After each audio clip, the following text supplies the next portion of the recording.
Հարգելի նախագահողներ, պատգամավորներ եւ գործընկերներ, ձեզ եմ ներկայացնում Հայաստանի Հանրապետության 2026 թվականի պետական բյուջեի նախագծով ազգային ժողովի հատկացումների ֆինանսական եւ ոչ ֆինանսական ցուցանիշները։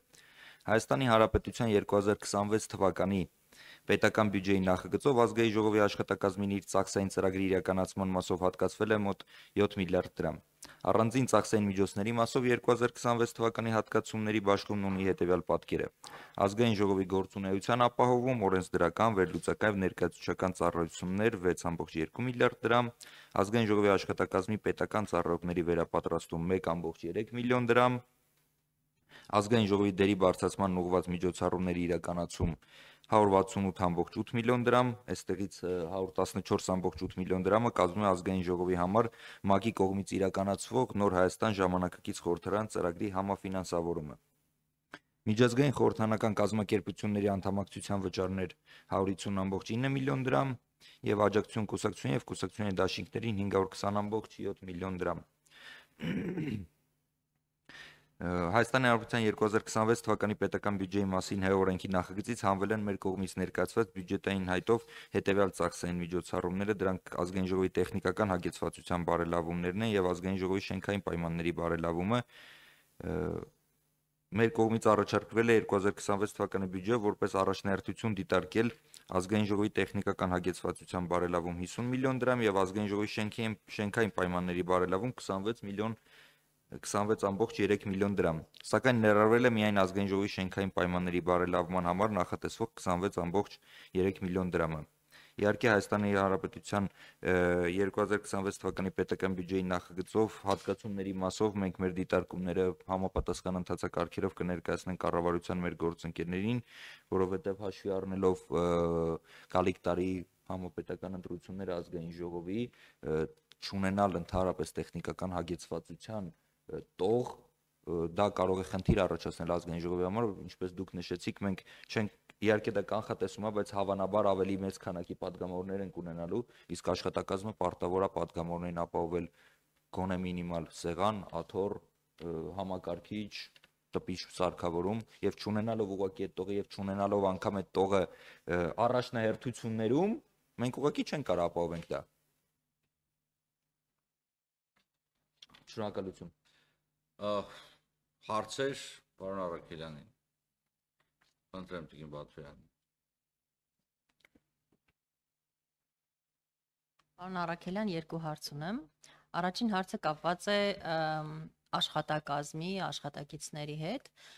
Ես վերջերս հարցում էի արել ճշտելու ազգային ժողովում հաստիկների, թափուր հաստիկների ու նաև հաշմանդամություն ունեցող անձանց զբաղվածության վերաբերյալ։ Բավականին քիչ տոկոս է կազմում, բայց պիտի նշեմ, որ մենք ունենք բավականին շատ, այսպես ասեմ, չլրացված հաստիկներ եւ նկատի ունենալով, որ մենք ազգային ժողովում քննարկել ենք նաեւ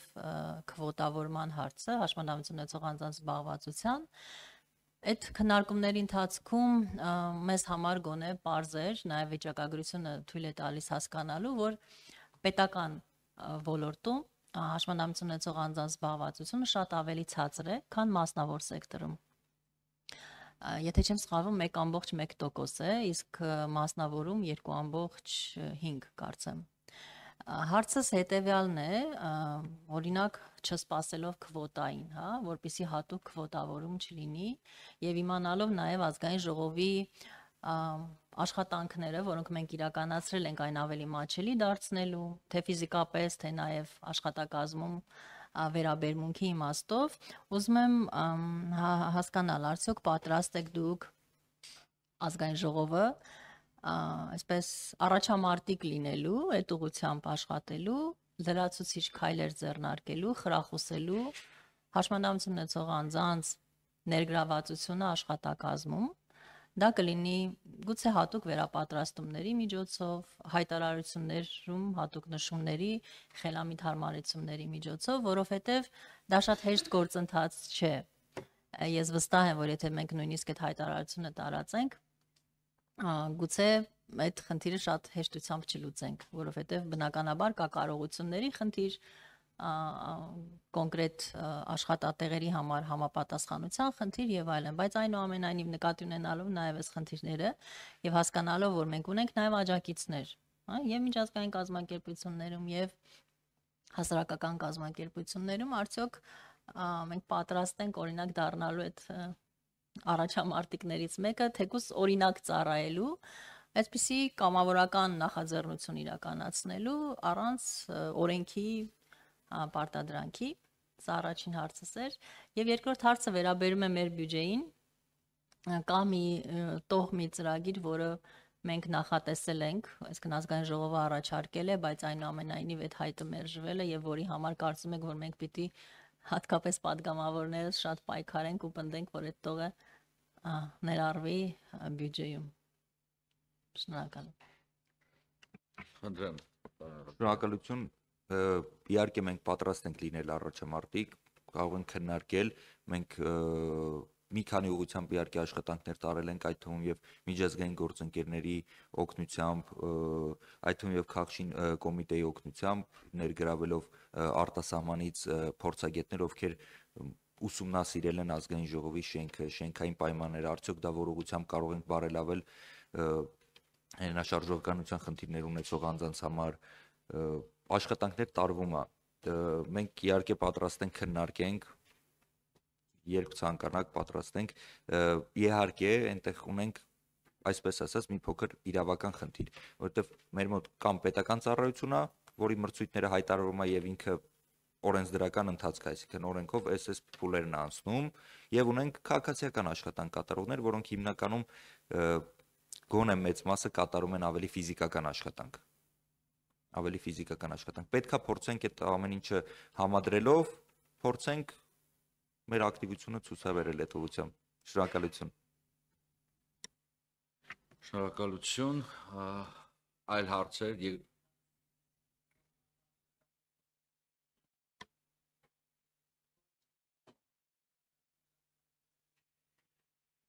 որ գետի մասին էր խոսքը։ Այսինքն որևէ տող, որը որ այստեղ որը որ պետք է պնդել, բայց չկա, էլի։ Այս պայդրությամբ հաշվի առնելով, որ ընդհանուր քաղաքականություն ավարվում տեխնիկական հագեցվածությունը դուրս թողնելու բյուջեից, բայց մեր պարագայում տեխնիկական հագեցվածությունը նաև դուրս են թողել առաջնահերթություններից։ Դա մենք պնդելու ենք, որ վերադառնա առաջնահերթությունների ցանկ տեխնիկական հագեցվածությունը։ Պարոն Արաքելյան, հաշվի առնելով, այսինքն հաջորդ տարվա ընտրությունները եւ հնարավոր օրինակ կազմի, չգիտեմ, փոփոխությունը։ Եվ այո, Տիկին Վարդան, եւ ոչ միայն ընտրությունները, ազգային ժողովը չեմ ուզում ասեմ, բայց իրականում բավական տարբերվող պետական գերատեսչություն է։ Մեր մոտ մի օրվա մեջ կարա ինչ-որ շատ կարևոր բան փոխվի, որ մեզ պետքա sense լուծում գտնել դրան արագ։ Դա կարա լինի միջազգային միջոցառում, որը անցկացնում ենք ազգային ժողովում, տարբեր նյուանսներ ունենք, էլի։ Հասկանալի է, շնորհակալություն։ Պարոն Արաքելյան, մենք խնդրեի դուրս փակեին գործընկերին շուտ աղմուկ են դրից գալիս, մեր լրագրող գործընկերները կարծես թե եւս քննարկում են բյուջեն, այլընտրանքային բյուջեն ենթադրվում է։ Պարոն Արաքելյան, ես առավոտվանից նույն հարցն եմ տալիս եւ շարունակելու եմ տալ մեր գործընկերներին։ Տեսեք, այստեղ խնդիրը բոլորս հասկանում ենք, որ եթե ազգային ժողովը կարիք ունենա լրացուցիչ ֆինանսավորում, այդ ֆինանսավորումը ի հայտ կգա, այսինքն եւ կառավարության համապատասխան պահոստային ֆոնդերից եւ մեր միջազգային գործընկերներից։ Այստեղ ես խորհրդարանական մշակույթի ձևավորման տեսանկյունից եմ այս հարցը բարձրացնում եւ հուսամ մեր ընկերները ոչ ֆինանսների նախարարությունից, ոչ կառավարություն չեն նեղանա այս հարցադրումից, որովհետեւ եթե մենք իրոք ուզում ենք կառուցենք ոչ թե ֆորմալ, նոմինալ խորհրդարանական երկիր, այլ մենք իրոք ուզում ենք ուժեղացնենք խորհրդարանի կարողությունները, ապա խորհրդարանը չպետք է ունենա արտոնյալ կարգավիճակ երբևիցե, բայց խորհրդարանը չպետք է նաև այլ իշխանության ճյուղերի ձեռքին նայող մարմին լինի։ Եվ ես այս տեսանկյունից եմ նայում, բայց կներեք, ես շատ օբյեկտիվ պետք է ասեմ, սա դիտարկեք նաև նախ ինքնակննադատություն, հետո քննադատություն նաև իմ գործընկերներին, բայց սա ենթադրում է, որ խորհրդարանը այն ակտիվությունը պետք է ցուցաբերի, այն ակտիվությունը, որը որևիցե մեկի մոտ կասկած չի առաջացնի, թե ինչի այդ գումարները այդ եղանակով պետք է հատկացնեն, որտեղ կրկին դահլիճը, ասենց ասեմ, լավ լինեմ օպտիմիստ, ասեմ կիսալիքն է, որովհետև հակառակ դեպքում պետք է ասեմ կիսադատարկ։ Սա հարցադրում չէր, պարոն Ազարյան, խնդրեմ, սա պարզապես տենց նախագահողի լիազորությունների չարաշահում էր, վերջերս ինձ շատ եմ մեղադրում ինչի մեջ, ընդհանրակարգ կանոնները չպահպանելու մեջ։ Խնդրեմ, պարոն Ազարյան։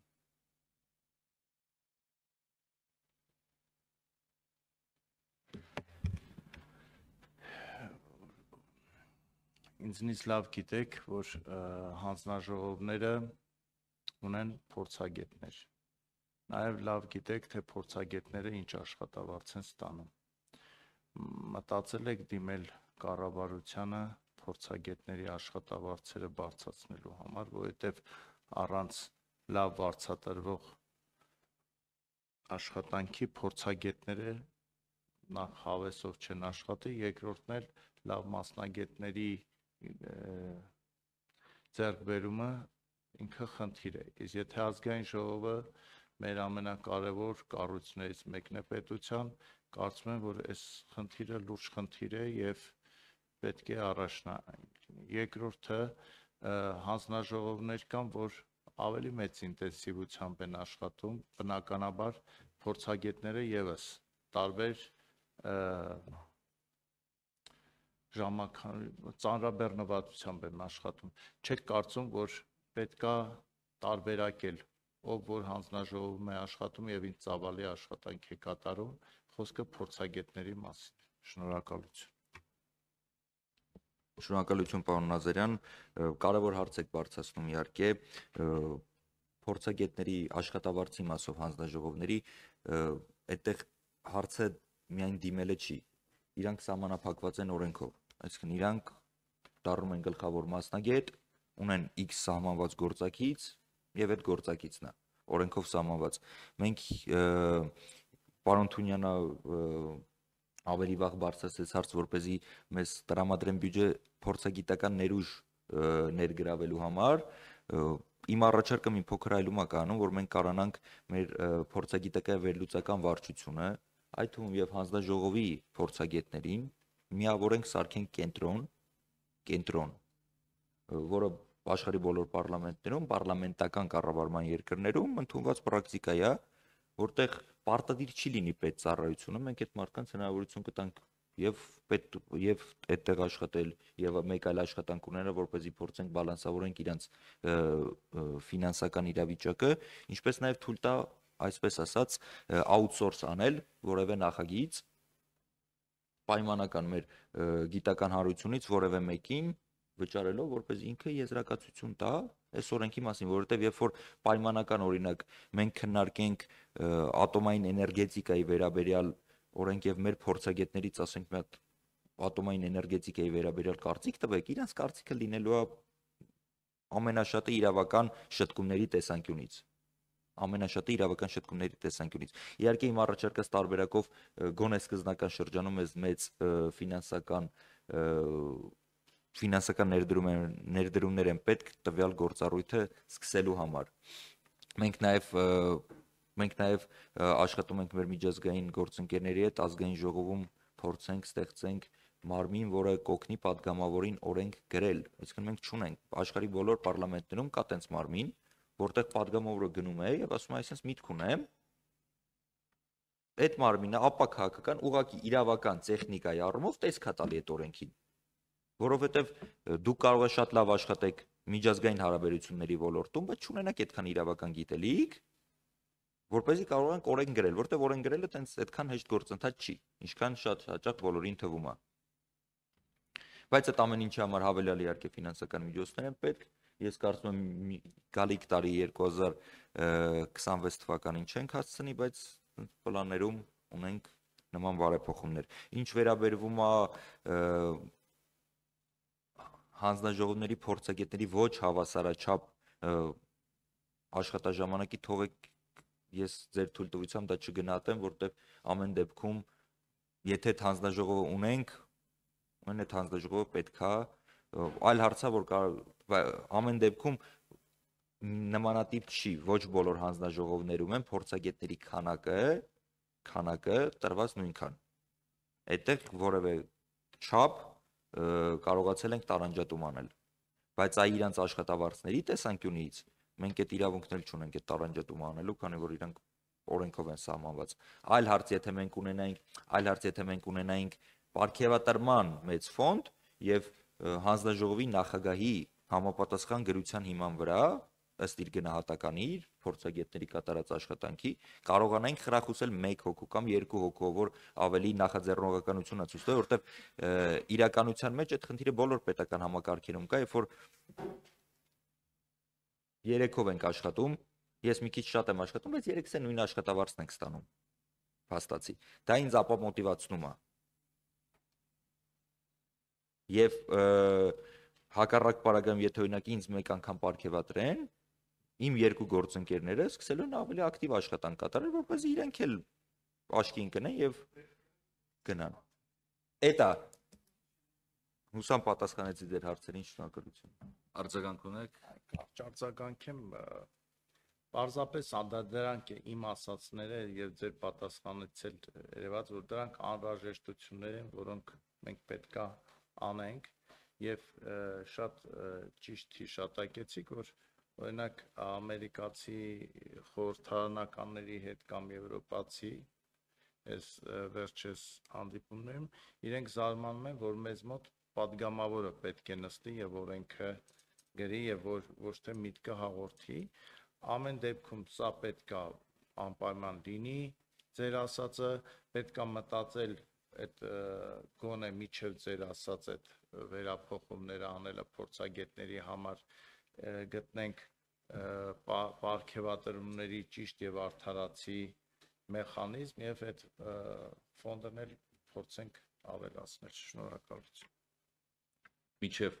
պատասխանեք, եթե կա պատասխան, մենք նայեք, ինչ պետք է հասկանանք ինչ ենք անում, էլի, հիմա հանդիպություններ չկա, մենք դերախաղ ենք խաղում, էլի, ասես մեկ ես չպիտի սա ասեի, պիտի գային ասեի, չկա։ Տեսեք, 2018 թվականից մենք փորձեցինք համակարգել քաղաքացիական ծառայությունը, փոփոխել, նվազեցնել այլ ծառայությունների տեսակները։ Ասացինք, որ բոլորը պետք է լինեն մեկ միասնական քաղաքծառայողի կոնցեպցիայի ներքո։ Գնացինք այդ ճանապարհով, վերացեցինք դատական ծառայությունը օրինակ, հա, դատական ծառայության միայն չեմ շուտ բան մնացել, հա, հիմա թե չէ, գրեթե բան չի մնացել։ Ազգային ժողովում պետական ծառայությունը ինչ-որ մի անհասկանալի ձևով պահեցինք, որտեղ ասենք դե ինչ-որ առանձնահատկություն կա, բայց դրանից հետո գիտեք քանի հատ նոր ծառայության տեսակ ենք ստեղծել։ Հիմա հարցը հետևյալն է, էլի, մենք շատ դեպքերում փորձելով ստանալ ավելի լավ արդյունք, ստանում ենք արդյունք, որը որևիցե եղանակով չի աջակցում ոչ պետական ծառայության հասանելիությանը, ոչ մատչելիությանը, ոչ մարդիկ հետաքրքրված են այդ ծառայությունով։ Եվ սա ավելի խորացնում խնդիրներ եւ պարոն Արաքելյան, ինձ թվում է մենք եւս մեկ անգամ, եթե տենում ենք որ սենց է շարունակում, պետք է ազգային ժողովում, հա, պետական ծառայության համակարգը դնենք այնպիսի այն ասենց ասեմ, ու վրա, որը անհրաժեշտ է խորհրդարանի զարգացման համար, գնալ այդ ճանապարհով։ Որովհետև ես էլ եմ շեղում բյուջեի քննարկումներից, բայց որովհետև դա կարևոր է, վերջո սա ազգային ժողով է, նույնը այս երևույթը պետք է ասեի նաև դատական իշխանության նկատմամբ, որպեսզի նաև կարողանանք այս պետական ծառայություն, հանրային ծառայության համակարգում այս առանձնահատուկ ծառայությունները ավելի ամրապնդել եւ դրանք փոխարկելի դարձնել գործադիրում ծառայության հետ։ Էլ բան չեմ ասի, ընտրեմ։ Շնորհակալություն։ Հարց չէ, բայց այսպես ասած ելույթի նման ելույթ կունենամ։ Պարոն Արաքելյան, տեսակ գործընկերներս ի սկզբանե առավոտից խոսում էին, որ բյուջեի կրճատում տեղի ունենում է ազգային ժողովում եւ բնականաբար բոլորս է դա մտահոգում, որովհետեւ իրապես լինելով խորհրդարանական երկիր շատ լավ հասկանում ենք, այո, այդ ծառայությունը, որ դուք նշեցիք նախագծերի պատրաստում, դա էլ է շատ անհրաժեշտ է մինիմալ պայմանը, որ պետք է ունենք։ Եթե ուզում եք այն որ ռեալ խոսենք, օգնականների նաեւ քանակ ավելացրելն էլ է այսօր անհրաժեշտություն, որովհետև ես վստահաբար կարող եմ նշել, բոլոր աշխատող պատգամավորներն էլ դա կփաստեն, որ մենակ մեկ օգնական քաղաքացիների հետ աշխատելու համար է անհրաժեշտ, մյուսը մնացած այլ գործերը կառավարել, չասեմ փորձագետների աշխատավարձը, որ պետք է ինչքան հնարավոր է պատշաճ լինի, որպեսզի դու էլ չնեղվես փորձագետին դիմելու, որ այս կամ այն աշխատանքը իրականացնի, այս առումով բոլորս համակարծիք ենք, բայց մինչև այս կարծես չենք խոսել։ Ես ուզում եմ ասեմ, որ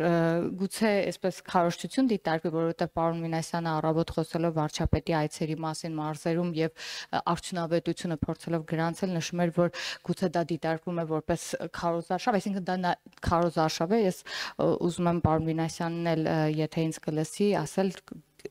վարչապետ ընտրվելուց հետո կա որևէ շաբաթ վարչապետի աշխատանքի, որ վարչապետը չի եղել որևէ մարզում, որևէ աշխատանքային գործունեության մեջ եւ զարմանալի է, որ այսինքն զարմանալի չի իրենց քաղաքական առաջնորդը քարոզարշավից առաջ ստիպված է շփում ժողովրդի հետ, որպեսզի քվե հավաքի, ինչպես ինքն է նշել իր խոսքում, բայց մենք այդ առումով չենք առաջնորդվում, թե падգամավորներս եւ թե վարչապետը